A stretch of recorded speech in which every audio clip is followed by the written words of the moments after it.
2019 Devaswom board പ്രസിഡന്റായിരുന്ന A Padmakumar ഇപ്പോൾ മാധ്യമങ്ങളോട് സംസാരിക്കാൻ പോവുകയാണ്. ദേവസ്വം ബോർഡ് പ്രതിസ്ഥാനത്താണ് എ പത്മകുമാർ, പ്രതിപട്ടികയിലുണ്ട്.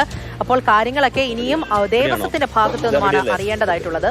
ചേട്ടാ, ഇപ്പോൾ 2 എഫ്ഐആർ ആണ് ഈ കേസുമായി ബന്ധപ്പെട്ട് ഇപ്പോൾ നിലവിൽ എടുത്തിരിക്കുന്നത്. ഇതിൽ ഒന്ന് ശ്രീകോവിലെ കട്ടിള ഇളക്കിയെടുത്ത് അത് ചെന്നൈ കൊണ്ടുപോയി ജോലി നടത്തിയെന്നുമായി ബന്ധപ്പെട്ടാണ്. ഇതിൽ 8ാം സ്ഥാനത്ത് ഈ പ്രതിസ്ഥാനത്ത് വച്ചിരിക്കുന്നത് അന്നത്തെ 2019 ഇത് കൊണ്ടുപോകുന്ന സമയത്ത് ഭരണസമിതിയാണ് വച്ചിരിക്കുന്നത്. അതിൽ പറയുന്നത് 1ാം പ്രതി ഉണ്ണികൃഷ്ണന് അന്യായമായ ലാഭം ഉണ്ടാക്കാനും ബോർഡിന് അന്യായമായ നഷ്ടമുണ്ടാക്കാനും കരുതിക്കൂട്ടി ഇതിന് കൂട്ടുനിന്നു എന്നാണ് പറയുന്നത്. അതുകൊണ്ട് അന്നത്തെ ഭരണസമിതി അംഗങ്ങളുടെ കൂടി പ്രതിപ്പട്ടികയിൽ ഉൾപ്പെടുത്തിയിരിക്കുകയാണ്. അന്ന് താങ്കളായിരുന്നു ഭരണസമിതി ദേവസ്വം ബോർഡിൻ്റെ അധ്യക്ഷനായിരുന്നത്. എന്താണ് ഇപ്പോൾ ഈ എഫ്ഐആറിനെ കുറിച്ച് പറയാനുള്ളത്? ആദ്യമായിട്ട് അങ്ങനൊരു എഫ്ഐആർ ഉണ്ടെന്നുള്ള വിവരം ഞാൻ അറിഞ്ഞിട്ടില്ല. നിയമപ്രകാരമോ അതല്ലെങ്കിൽ ഏതെങ്കിലും വിധത്തിലോ എനിക്കങ്ങനൊരു വിവരം കിട്ടിയിട്ടില്ല. ഇപ്പം നിങ്ങൾ പറയുകയാണ് അങ്ങനൊരു പ്രതി ചേർക്കൽ ഉണ്ടായിട്ടുണ്ട് എന്ന് പറഞ്ഞു കഴിഞ്ഞാൽ, അങ്ങനെ ഉണ്ടായിട്ടുണ്ടെങ്കിൽ അത് അന്നത്തെ ദേവസ്വം ബോർഡിൻ്റെ ഭാഗത്തു നിന്ന് ഇക്കാര്യങ്ങളിലൊന്നും വ്യവസ്ഥാപിതമല്ലാത്ത ഒരു കാര്യവും ഞങ്ങൾ ചെയ്തിട്ടില്ല.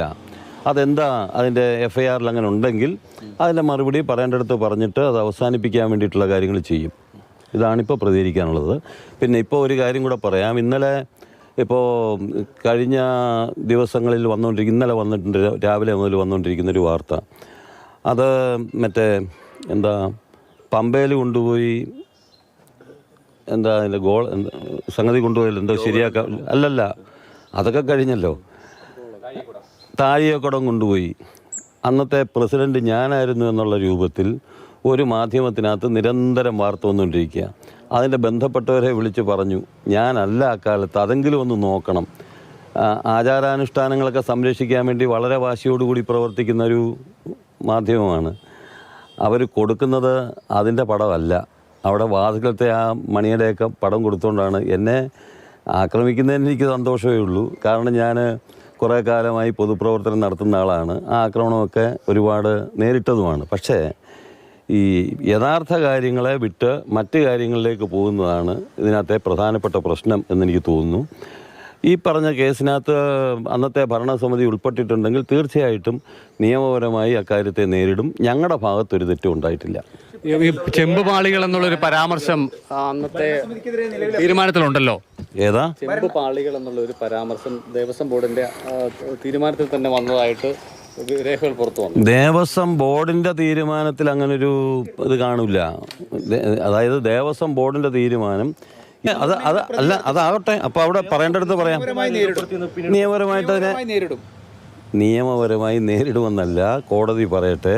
ഞങ്ങൾ തെറ്റുകാരാണെങ്കിൽ പറയട്ടെ. ഏത് ശിക്ഷ ഏറ്റുവാങ്ങിക്കാൻ തയ്യാറാണല്ലോ. അങ്ങനെ ഒരു തെറ്റുണ്ടായിട്ടുണ്ടെങ്കിൽ ഏത് ശിക്ഷ ഏറ്റുവാങ്ങിക്കാൻ തയ്യാറാണ്. എടുത്ത 2ാമത്തെ എഫ്ഐആറിൽ അന്നത്തെ ഭരണസമിതിയെ പ്രതി ചേർത്തിട്ടുണ്ട്. ഇപ്പൊ പറഞ്ഞല്ലോ, അത് പറഞ്ഞു കഴിഞ്ഞല്ലോ, അതൊക്കെ പറഞ്ഞു കഴിഞ്ഞു. ഒരു കാര്യം കൂടി, അന്ന് തുടക്കം മുതൽ കഴിഞ്ഞു പറയുന്ന ന്യായീകരണം ബോർഡിന് ഇതിന് യാതൊരു ബന്ധവുമില്ല. അത് ഉണ്ണികൃഷ്ണൻ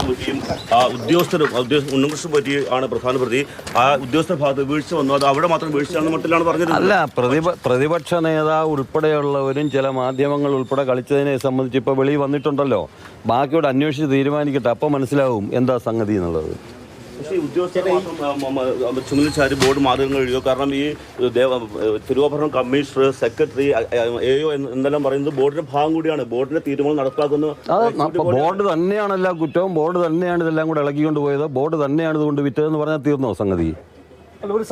ബോർഡിനുള്ള ഉത്തരവാദിത്വം ബോർഡിനുണ്ട്, നിയമപരമായ ഉത്തരവാദിത്വം ബോർഡിനുണ്ട്, ഉദ്യോഗസ്ഥർക്കുള്ള ഉത്തരവാദിത്വം അവർക്കുണ്ട്. ബോർഡ് നയപരമായ തീരുമാനം എടുത്തു കൊടുത്താൽ നിയമപരമായ ബാധ്യതകൾ നിറവേറ്റി അക്കാര്യങ്ങൾ പൂർത്തീകരിക്കേണ്ടത് ഉദ്യോഗസ്ഥരുടെ ചുമതലയാണ്.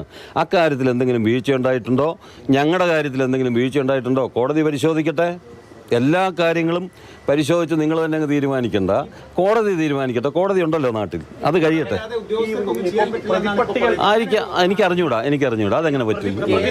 പ്രതിപട്ടികയിൽ ബോർഡുണ്ടോ അത് വ്യക്തത.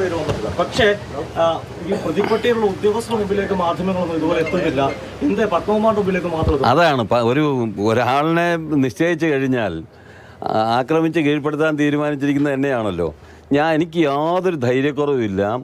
അനധികൃതമായോ ആചാരാനുഷ്ഠാനങ്ങൾക്ക് വിരുദ്ധമായിട്ടോ നിയമവിരുദ്ധമായിട്ടോ ഒരു കാര്യം എൻ്റെ ബോർഡിൻ്റെ കാലത്തുണ്ടായിട്ടില്ല എന്ന് യാതൊരു സംശയത്തിനും ഇട നൽകാതെ എനിക്ക് പറയാൻ കഴിയും, ശബരിമല ക്ഷേത്രത്തിന് വിരുദ്ധമായി ഒരു കഴഞ്ച് പോലും തീരുമാനം എൻ്റെ ബോർഡിൻ്റെ ഭാഗത്തുനിന്ന് ഉണ്ടായിട്ടില്ല.